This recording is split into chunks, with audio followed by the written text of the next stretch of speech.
À la une de cette édition, une explosion dans un camp de réfugiés palestiniens fait plusieurs blessés au Liban. La détonation s'est produite dans un entrepôt d'armes selon une source militaire. Version démentie par un responsable palestinien, lui assure que le dépôt contenait des bouteilles de gaz. On fait le point dans un instant. Un nouveau Premier ministre pour le Burkina Faso. Il s'agit de Lassina Zerbo, ancien responsable au sein des Nations Unies. Il succède à Christophe Joseph Dabiré après sa démission mercredi. Un aveu d'impuissance face au fléau djihadiste dans le pays. Et puis c'est un revers infligé aux défenseurs du droit à l'avortement aux États-Unis. La Cour suprême a refusé de bloquer la loi du Texas, l'une des plus restrictives du pays en matière d'avortement. Elle interdit pour rappel depuis le 1er septembre aux femmes d'avorter après 6 semaines de grossesse. Bonjour à vous, bienvenue si vous nous rejoignez sur France 24. On commence ce journal au Liban avec cette énorme explosion qui s'est produite hier soir dans un camp de réfugiés palestiniens. Il s'agit de celui de Bourj el-Chemali, près de Tyr dans le sud du pays. L'origine de l'incendie reste encore floue. Il s'est déclaré dans un entrepôt d'armes selon l'armée. Information démentie par un responsable palestinien. Lui assure que le dépôt contenait des bouteilles de gaz. Le point avec Marc Pope. L'explosion très puissante a été entendue à plus d'une dizaine de kilomètres. Elle s'est produite dans l'un des 12 camps libanais de réfugiés palestiniens, celui de Bourj el-Chemali, près de la ville portuaire de Tyr. Il s'agit du second camp le plus peuplé du pays. Il accueille plus de 25 000 personnes, faisant craindre de nombreuses victimes. Selon l'agence de presse Shebab, proche du Hamas, la déflagration a été déclenchée par l'incendie de bonbonnes d'oxygène destinées aux patients atteints du Covid. Une version remise en cause par l'agence libanaise de l'information qui parle de l'explosion d'un entrepôt d'armes appartenant au Hamas.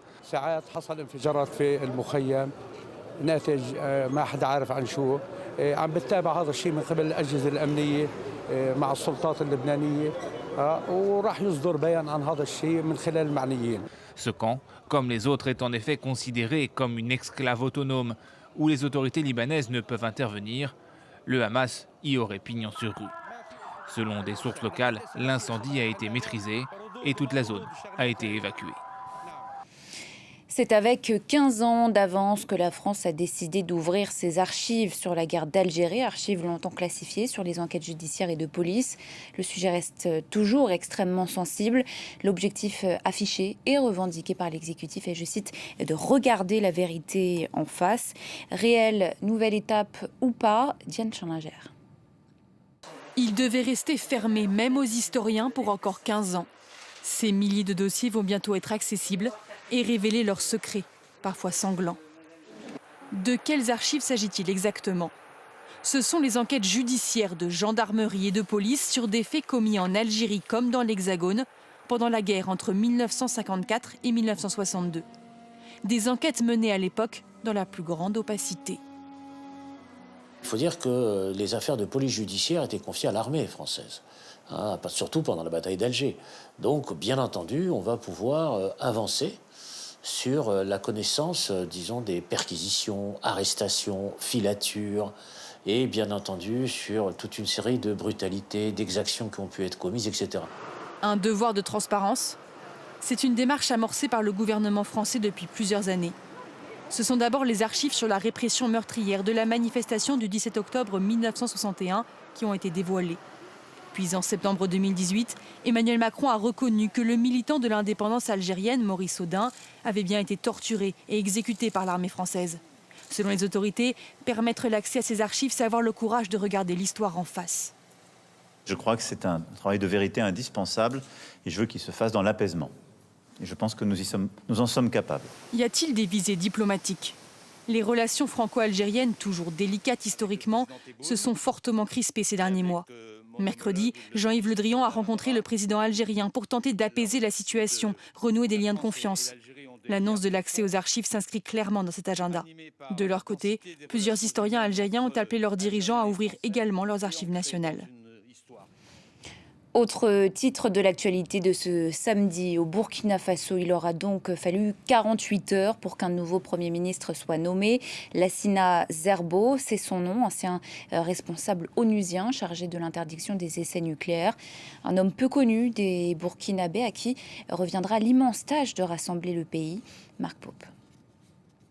Monsieur Lassina Zerbo est nommé Premier ministre. Il est le nouvel homme fort du Burkina Faso. Lassina Zerbo, ancien responsable onusien chargé de l'interdiction des essais nucléaires, va prendre les rênes du gouvernement dans un contexte extrêmement tendu. Son prédécesseur, Christophe Joseph Dabiré, a été limogé mercredi pour calmer la colère des habitants qui accusent l'exécutif d'être incapable d'enrayer les attaques djihadistes. Peu connu du grand public, Lassina Zerbo s'est distingué sur la scène internationale en recevant plusieurs prix, dont celui de la diplomatie scientifique. Le président Roch Marc Christian Kaboré fait ainsi de la lutte contre le terrorisme une priorité. En direct à la télévision, il en appelle à l'unité nationale. Nos forces de défense et de sécurité, ainsi que nos volontaires pour la défense de la patrie, ont besoin de notre soutien. C'est pourquoi je lance un appel à l'ensemble des filles et des fils de notre nation à consentir l'effort de guerre, chacun en fonction de ses possibilités.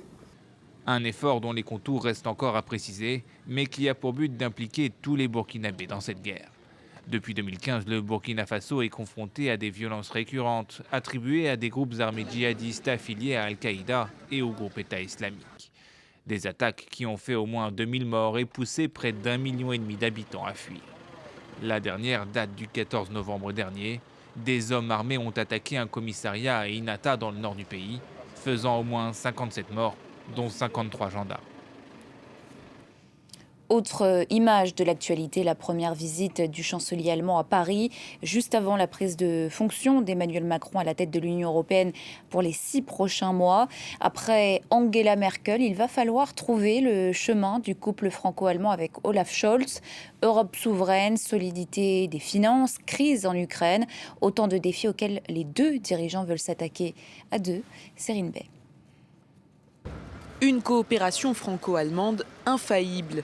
C'est ce qu'ont voulu mettre en avant Emmanuel Macron et Olaf Scholz pour cette première rencontre depuis l'élection du nouveau chancelier allemand. Sur les sujets d'investissement ou d'ouverture institutionnelle, nous avons véritablement manifesté une volonté de travailler ensemble. Et je crois que ces premiers échanges traduisent très clairement une convergence de vues solide. En tout cas, j'étais très heureux, cher Olaf, de te recevoir à Paris aujourd'hui pour ce premier déplacement hors d'Allemagne. Un tutoiement de rigueur et l'envie de montrer que la relation est pour le moment sans nuages. Même sur les sujets de désaccord entre les deux pays comme le nucléaire, les deux hommes ont botté en touche. Parmi les thèmes abordés, la crise ukrainienne. Depuis plusieurs semaines, la Russie déploie des milliers de soldats à sa frontière avec l'Ukraine, ce qui fait craindre une attaque des Russes. La situation à la frontière Ukraine nous préoccupe tous, bien évidemment.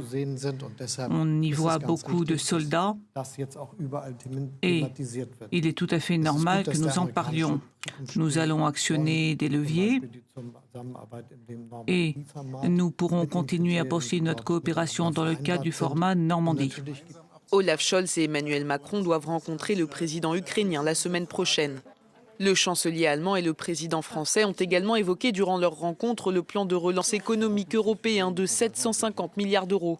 Un plan censé stimuler la croissance des États membres de l'UE, ralentie en raison de la pandémie. Autre défi à relever pour les deux dirigeants, celui de la crise migratoire, qui a jusqu'à présent beaucoup divisé l'Europe. C'est un dossier qui empoisonne les relations entre la France et le Royaume-Uni depuis 11 mois, celui des licences de pêche accordées aux Français dans les eaux britanniques. Bruxelles a fixé un ultimatum qui s'est terminé hier soir pour régler le litige. Londres rejette l'échéance. Paris réclame un arbitrage européen et promet d'aller au contentieux si nécessaire. Léo Pichard. Le bras de fer continue. Ce vendredi matin, à quelques heures de l'échéance fixée par l'Union européenne pour régler le litige autour des licences de pêche, Clément Beaune, secrétaire d'État chargé des affaires européennes, se veut menaçant à l'encontre des Britanniques. S'ils campent sur leur position, nous demanderons à la Commission européenne dans le week-end, d'annoncer qu'un contentieux est engagé avec les Britanniques. Ça veut dire qu'il y a une procédure juridique que la Commission européenne ne voulait pas engager avec les Britanniques jusque-là, que maintenant elle prend en compte. Nous lui demanderons de prendre une procédure pour dire aux Britanniques vous ne respectez pas l'accord. Ça veut dire que tous les Européens reconnaissent que les Britanniques ne respectent pas l'accord. Concrètement, une telle procédure permettrait d'engager d'éventuelles sanctions au niveau européen, par exemple des mesures douanières visant les produits britanniques. De son côté, la Commission européenne qui mène les discussions avec le Royaume-Uni l'assure, les négociations finiront bel et bien ce vendredi. Nos collègues négocient en ce moment même. Ça a été le cas au cours des dernières semaines. Ces pourparlers se sont vraiment intensifiés ces derniers jours et ces dernières semaines. Environ un quart des prises des pêcheurs français proviennent des eaux britanniques. Depuis que le Brexit a remis en cause la libre circulation maritime, les pêcheurs doivent prouver avoir travaillé au large des côtes anglaises durant des périodes bien précises définies par Londres et les îles anglo-normandes. À ce jour, la France a obtenu 1004 licences de pêche. Elle en attend encore 104 supplémentaires. On s'arrête maintenant sur cette décision perçue comme un virage à 180 degrés, celle de la justice britannique d'annuler en appel le refus d'extrader vers les États-Unis le fondateur de Wikileaks, ce qui concrètement ouvre la voie à une possible remise de Julian Assange aux autorités américaines. Washington veut, pour rappel, le juger sur son sol pour la fuite massive de documents confidentiels. Explication Émilie Béraud. Au désespoir de ses soutiens, la Haute Cour de Londres a tranché. L'extradition de Julian Assange, demandée par les États-Unis, doit être réévaluée par la justice britannique. Près de 2 ans après le début du procès, cette décision marque une victoire pour le gouvernement américain, un retour en arrière pour le lanceur d'alerte et ses proches. Nous allons continuer le combat. Chaque génération a un combat épique à mener et celui-ci est le nôtre. Parce que Julian représente les fondements de ce que signifie de vivre dans une société libre, de ce que cela signifie d'avoir la liberté de la presse, de ce que cela signifie pour les journalistes de faire leur travail sans avoir peur de passer le reste de leur vie en prison. En janvier dernier, les hauts magistrats britanniques s'étaient pourtant opposés à l'extradition d'Assange, invoquant sa santé mentale fragile et un risque de suicide. Les États-Unis ont alors fait appel et obtiennent gain de cause ce vendredi. D'après la Haute Cour de Londres, les États-Unis ont fourni des assurances répondant aux inquiétudes qui ont conduit la juge de première instance à bloquer l'extradition. Cette nouvelle étape fragilise le fondateur de Wikileaks, qui pourrait être extradé aux États-Unis si les juges et le gouvernement britannique donnent leur feu vert. Julian Assange, à qui les États-Unis reprochent d'avoir diffusé des documents classés défense, risque jusqu'à 175 ans de prison. Tout le Guatemala est en deuil. Ce sont les mots d'Alejandro Giammattei, le président du pays. 3 jours de deuil national vont être décrétés après la mort de 55 migrants clandestins, en majorité guatémaltèques, et ce, dans un accident de camion au Mexique. Ils voyageaient cachés et entassés dans une remorque. Leur véhicule s'est renversé sur l'autoroute. 105 personnes au moins ont par ailleurs été blessées. Aux États-Unis, à présent, cela fait désormais 100 jours que les femmes texanes n'ont pratiquement plus accès à l'avortement et cela va continuer encore au moins quelques temps. La Cour suprême refuse à nouveau de suspendre la loi du Texas, l'une des plus restrictives du pays qui interdit l'IVG au-delà de 6 semaines. Ethan Hadji. L'arbitrage tant attendu de la Cour suprême n'a finalement pas eu lieu. Les 9 juges, en majorité conservateurs, ont refusé de suspendre la loi texane sur l'avortement. Ils se contentent d'autoriser les médecins pratiquant l'IVG à recourir aux tribunaux fédéraux pour faire valoir le droit de leurs patientes à avorter. Une procédure judiciaire peu susceptible d'aboutir en pleine grossesse. La décision des sages suscite l'indignation chez les organisations féministes et au sein même de l'administration Biden. Le droit d'une femme à prendre des décisions au sujet de son propre corps n'est pas négociable. Nous allons donc continuer à nous battre pour le droit constitutionnel de toutes les femmes à disposer de leur corps. Depuis le 1er septembre dernier, le Texas, ce vaste État conservateur du sud des États-Unis, interdit l'avortement aux femmes, même en cas d'inceste ou de viol, dès que les battements de cœur de l'embryon sont perceptibles, soit après 6 semaines de grossesse. Or, dans presque 90% des cas, les IVG concernent les grossesses parvenues au-delà de ce délai. Chez les anti-avortements, on salue la décision de la Cour suprême. Nous nous félicitons que la loi du Texas sur les battements de cœur reste en vigueur et sauve les vies de bébés non nés. Saisie une première fois, la Cour suprême avait refusé de bloquer l'entrée en vigueur de la loi, poussant l'administration Biden à la saisir de nouveau le 18 octobre dernier.